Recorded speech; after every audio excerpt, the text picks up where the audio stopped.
We're on with the video, right. So the question says, express the equation cosec theta, brackets 3 cos 2 theta plus 7 plus 11 equals 0 in the form a sine squared theta plus b sine theta plus c equals 0, where a, b and c are constants, and hence solve it. So it's kind of, again, thinking back, it could have almost been on chord 2, except it's much too difficult for that. It's a stealth quadratic using trig identities to try and get it into the quadratic form that we want.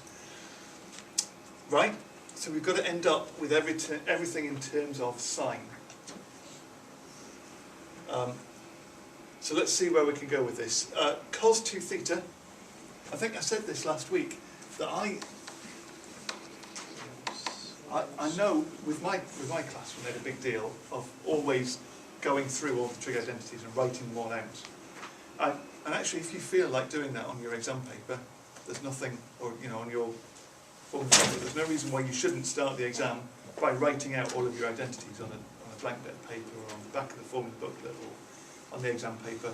When they start, or before they start, sorry, can you put your hand up and take another piece of paper beforehand? I would have thought so. Yeah, I think you could do that. Yeah. If you do that, you have to hand the bit of paper in. Yeah. You won't get credit for the formulas appearing not attached to a question. So in a sense, you could do it on the back of the formula booklet. I don't know if that's an official answer to that, but I mean that's another option as well. So I would not necessarily write them all out, but I would know that lots of these things, there are ways that you can jump into the list of them, aren't there? And cos 2 theta comes from thinking about cos A plus B. And cos A plus B is in your formula booklet. And if A and B happen to be the same thing, then the cos A plus B formula goes, well, it's cos A plus B, so that's cos squared A minus sine A sine B, so minus sine squared theta. And that's the identity. And we've got cos 2 theta in here, but we're interested in ending up with our equation being just in terms of sine. So we also know that sine squared plus cos squared is 1, which means that 1 minus sine squared minus sine squared is what this is equal to, because cos squared is 1 minus sine squared. So that's 1 minus 2 sine squared theta. And that's the key identity to this, isn't it? So what we'll do is we'll take the expression that we started with,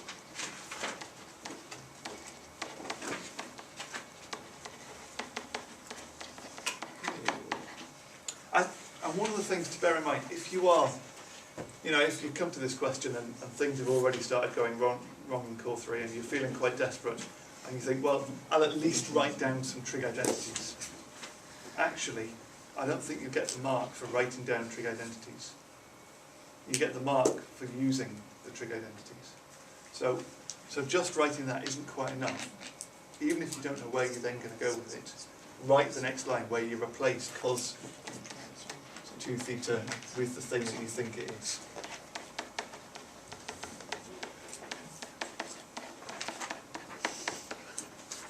Okay, so you get to write that point there, and that will have got us quite a few marks just for doing that. That's well, it's the marks are for using cosec is one of the sine, and for using that identity. So that's got us 2 out of the 3 marks already. Do we recognise where we need to go next? We've got 1 over sine theta, so if we multiply through by sine theta, and let's deal with that bracket at the same time, that's 3 minus 6 sine squared theta plus 7 plus 11 sine theta equals 0, and it's starting to look very nicely quadratic-y. So what have we got altogether?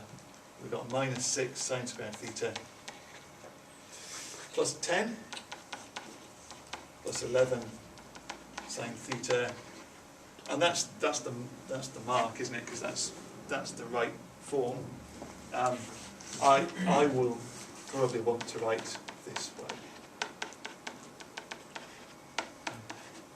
because I'm happier with it as being a positive coefficient of the squared term. So there we go. That's our thing done for that. Then it said for theta in the range minus 180 to 180, solve the equation, hence solve the equation. So for part 2, we're solving this. It's a stealth quadratic. If you want to, you can think of it as being 6x squared minus 11x minus 10. Is that factorised? 6 times minus 10 is minus 60.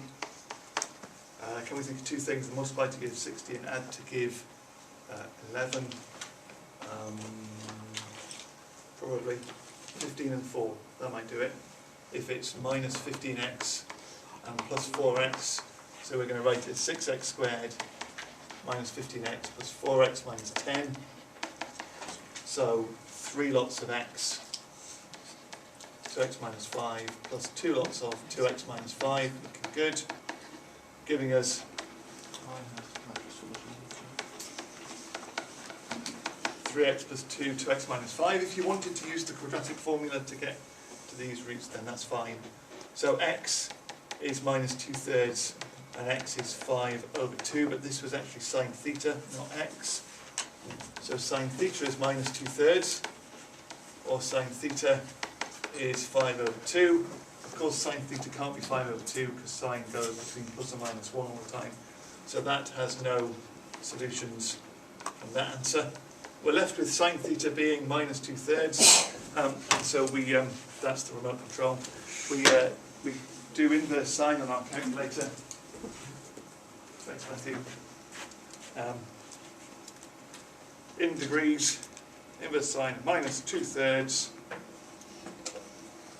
on the FX 991ES plus, giving us theta is minus 41.8 degrees. Now, my problem now is that I love the CAS diagram, and this year it's just not worked out for me. But in other years I've managed to convince kind of large numbers of students that the CAS diagram is the way to go. I only taught one AS class last year, and even my own class this year have not wavered from their hatred of the CAS diagram. There's a few, aren't there, Ben, who do the CAS diagram, and Matthew, and you're the fine people. The what? Been exiled. What, the CAS diagram people have been exiled? Yeah. No, they're the true. I'm not part of class. You're not part of the class. Joel. Yeah, you see that was on camera. I don't mean it. Oh, it's alright. Right, I'm going to do this with the CAS diagram. So, there it is. So minus 41.8, we draw that there as that angle. Where else is sine negative? It's negative in the tan quadrant, so we'll do it there, 41.8. We're doing this between minus 180 and plus 180. Oh, that's interesting. So our other answer is that angle down there in the negative direction. That's a 41.8. Oh, that's even worse. This board isn't well aligned. This CAS diagram bit is going badly. So that is minus 180 plus 41.8, which is going to be 138.2. Is that right? So minus 138.2 is our other answer. We could just give minus 138 because we're doing it to 3 significant figures. There we go. Both to 3 significant figures. Great. If you're doing it with the graph, then you probably get it wrong. No, if you're doing it with the graph, then it pains me to do it. That's what you draw, isn't it? And you'd mark that as minus 2/3, and then you'd say that was minus 41.8. So using the symmetry, it's 41.8 for the minus 180 that's there, and you'd get it, hopefully. Great. And that's maths.